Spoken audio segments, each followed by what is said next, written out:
The Triangle Shirtwaist Fire. On March 25, 1911, a fire broke out at the Triangle Shirtwaist factory, which was a sweatshop. There were many conditions that could have possibly explained why the fire occurred. There was fabric and flammable liquid scattered all over the floor. In the early 1900s, there were no building inspections or codes. There was no limit on working hours, and children worked alongside the adults in the hot and crowded sweatshops. There was poor ventilation, and the workers had very low wages. 146 girls were killed in the fire due to the poor working regulations. There were very few fire escapes, and most of them were locked to prevent theft.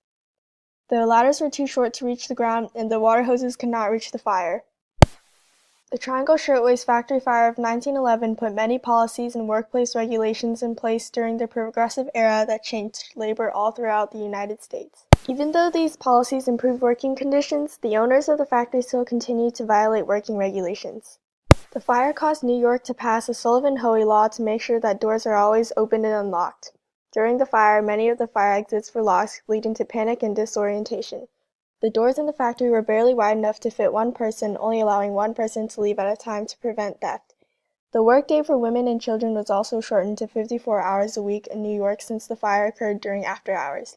This eventually spread throughout the United States, and in 1915, the 8-hour workday was introduced. Rose Schneiderman was a labor union leader who fought for better working hours and wages for American women. The effect of her struggle also caused the workday to be shortened to 8 hours.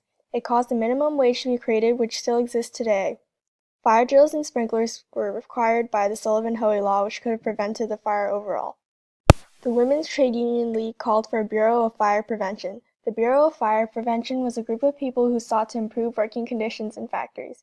Frances Perkins created an investigating group with other reformers that inspected unlawful working conditions. Frances Perkins tried to make sure factories were safe all over America so another incident like the Triangle Shirtwaist Factory fire wouldn't happen again. Pauline Newman joined the International Ladies Garment Worker Union, or ILGWU, and fought for better working conditions as well. Pauline Newman could have died in the fire, but she left the factory before the fire. She recounted the terrible conditions inside the factories, causing others to feel empathy for the people who worked there. In the photograph, there are many coffins with the dead bodies of the workers who died in the fire.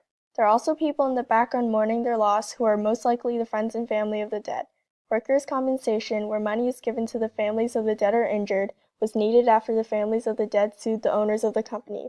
The families of the dead only received around $75 each. Workers' compensation allowed the worker to still get money without having to sue anyone. At the time, child labor was still occurring. New York's child labor laws were ignored, and factories didn't keep records of their underage workers. This could be damaging to the children since they would have to sit in a cramped space for most of the day.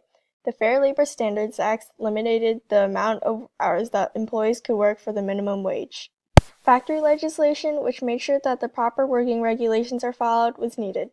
New York gained more power from the fire so they could actually do something about the poor working conditions. As you can see in the picture, the water power was too low to reach the top floors of the factory.